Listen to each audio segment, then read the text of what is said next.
Since the disastrous handling of COVID, there's a growing movement among medical professionals to champion what they're calling medical freedom. They include Dr. Richard Amerling, who was canceled from his teaching job as a professor for refusing the COVID vaccine.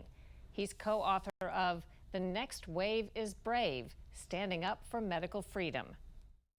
When you talk about how medicine changed, what do you think drove that and is driving that?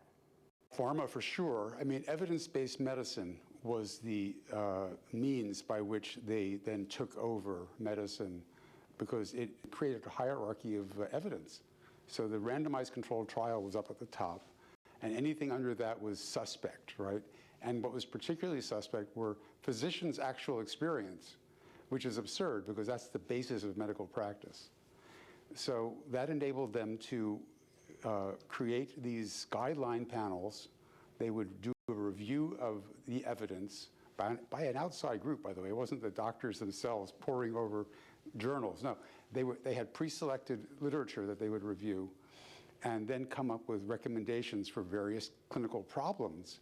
And invariably, they ended up recommending these treatments, the pharmaceutical treatments, the people that organized the panels. And the panelists were paid by industry in various ways, either as researchers, consultants, or speakers. So I think what you're saying, and if I'm picking it up right, is the whole notion of evidence-based medicine, which is what we hear about all the time. Everything has to be evidence-based medicine. This may be sort of a strategy on the part of pharmaceutical interests or other interests that are making money. Sure. Or totalitarians. I mean, it's a perfect vehicle to control people because whoever is controlling the evidence, they control the dialogue and the strategies. So pharma, we know, controls what articles get published. They're the ones that produce these randomized controlled trials. They actually hire people to write them, and then they pay various academics to put their name on the paper. And the medical literature upon which the guidelines are based is corrupt. So they come up with the same answers all the time, more and more drugs. Can you give us an example, a real-life example of guidelines that were established that steer us to medicine and drugs when maybe there's a better path? Sure, statins, that is an entire scam.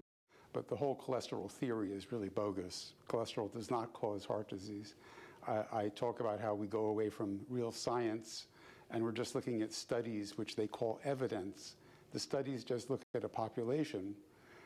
That population study doesn't prove that the drug works, right? Even if slightly more people get a good response, well, what about the ones that didn't, right? It didn't work and everybody did it. And of course, it never does, right? So these studies cannot be the basis for treatment recommendations, yet that's what they do. So if you could summarize it, most people and even doctors think evidence-based medicine means what, and what does it mean to you? Well, it sounds scientific, right? It sounds, evidence-based. Of course we have to be evidence-based. Well, what is evidence? Evidence is just something that is used in a scientific process. It is not science. And the whole evidence-based medicine movement is pseudoscience. It is arbitrary scheme to prioritize a certain type of evidence. And there is no justification for it whatsoever. And prioritize the evidence that directs people toward expensive treatments? Is that what you're saying? It's become to the point, not only are you directed to pharmaceutical treatments, but you are at risk if you don't follow them. And this is one of the things that I was pointing out in my lectures way back when, that once you create this guideline, it becomes a standard, and you can't control it. It goes outside the medical profession. So now standard of care has now become standardized care, which means one size fits all. Everybody gets the same process, same thing. That's how they justify the vaccination policies.